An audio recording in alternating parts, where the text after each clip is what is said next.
Our next guests have come up with more than 500 recipes and variations for all kinds of frosty treats, from gelato to sherbet to cakes and pies. They got everything covered, and they've written a book about it. They call it The Ultimate Frozen Dessert Book. I'm back with Bruce Weinstein and Mark Scarborough right here in the kitchen. How you doing? Good. How are you, Steve? Good. I've always enjoyed your segments the most. I'm practically crawling up to the television set trying to eat the edges of it. What have you got? What have you got going on here today? Well, today we're making cinnamon gelato. And why are we doing it today? Because this is National Dairy Ice Cream Month. National Ice Cream Month. Yeah, exactly. So, June is Dairy Month, July is Ice Cream Month. Oh, okay. That makes sense. So even though it's National Ice Cream Month, we're making gelato because, you know, there's a lot of Italians down here in New Haven. And Italians, so it's gelato. So we're making real But they're cinnamon not the gelato. same thing. There's a big difference between gelato and ice cream. It's not just a fancy word for ice cream. Well, what's the difference? Okay, here's the difference. Gelato doesn't have cream in it. Traditionally, it's just whole milk and eggs. But here's the deal.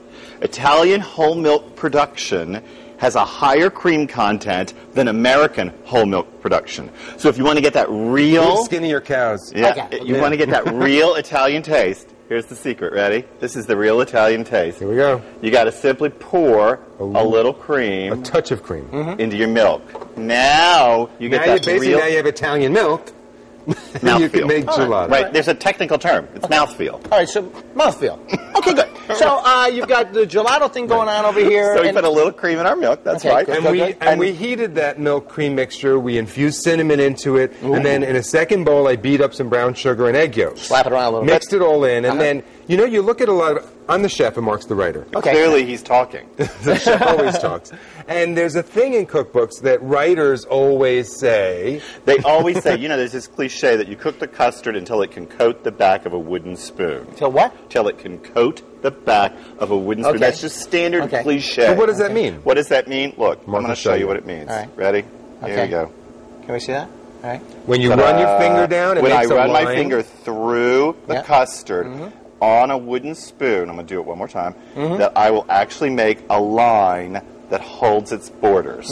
I coated the back of the spoon. Once I do that, I just chill this down for a few hours and throw it in the machine. What is it? What is this machine? Any ice cream machine. Any ice cream machine. Well, this is a kind of newfangled one with a compressor in it and all. You know, I'm from the South, and we're used to the cranking out on the back. Yeah. You know, you whoop your kids to go out there and do it. Well, anyway, this is really the fancy one. You don't have to whoop your kids anymore. So, and now, how long does that go in there? That took 20 minutes. Yeah, about 20 minutes. Okay. Dig in. I dare you. Taste up. Nothing like ice cream right out of the machine. It's just unbelievable. All right. Okay, I'm going Gelato, ice cream, whichever. Cinnamon gelato.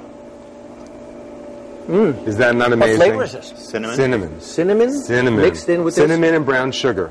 Isn't that amazing? You probably have a segment to do. I'm just going to stand here. I don't know. Somebody else will do the segment. I'm hanging with you and having a gelato. The thing about the Ultimate Frozen Dessert Book is we teach you how to make all this stuff, but then we have tricks and tips. So if you want to do stuff with store-bought, so I'm going to run to the freezer, and hopefully it was a long drive in some very hot weather today. The Ultimate Frozen Ice Cream. And the Ultimate Ice Cream Book is the nation's #1 best-selling ice cream book ever. And then now you have the Ultimate Frozen Dessert Book. So let's say you don't want to make your own. Even though it's worth it, it's fabulous, it's delicious, you go to the store and you buy some store-bought ice cream. Gotcha. Go buy some cookies that match the size of the lid. Perfect. Okay? Now we're going to make some quick sandwiches. What kind of cookies are those? Those are snickerdoodles. Ooh, perfect. So, put it on a cutting board, take a nice serrated knife, and we're going to make a slice of ice cream. Right through the whole package. Right through the whole package. Look at this. Look at this. Perfect. Now, we take a cookie. We're going to pop out the ice cream slice we just made. Perfect size, perfect fit. Ta-da! Ice cream sandwich. And you can make these in advance, right? And wrap them in plastic wrap and throw them back just keep in the making freezer. slices. Okay. Right through. You take your cookies, and you just pop them out. Oh, that is fantastic. And you have the perfect slice. No muss, no fuss. Instant ice cream sandwich. He's kind of like Sandra Lee, except he's not drunk. So it all kind of works out.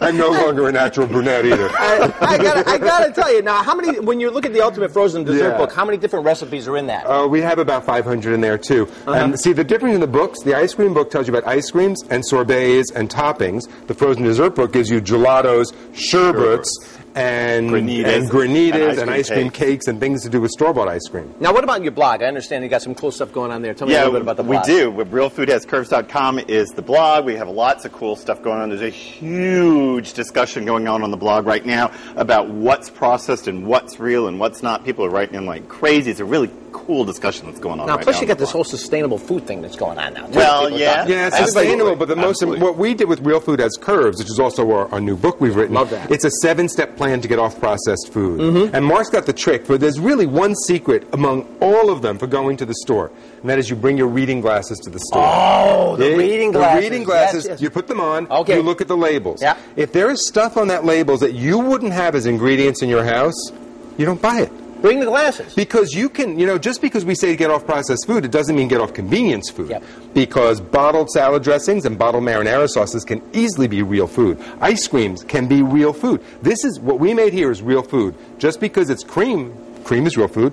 Eggs are real food. So you got to read the labels. You got to see what's in it. Make sure the only thing in it is sugar, cream, milk, eggs, and flavoring. That's it. You don't want thickeners and stabilizers and guar gum and xanthan gum and things you wouldn't keep in the house. And I didn't get to taste the ice cream sandwich. Here you go. No, wait, no. There's no delicate way. How do you eat that ice cream? TV bites. There's no TV come bites with on. this. Oh, okay. I'm going to...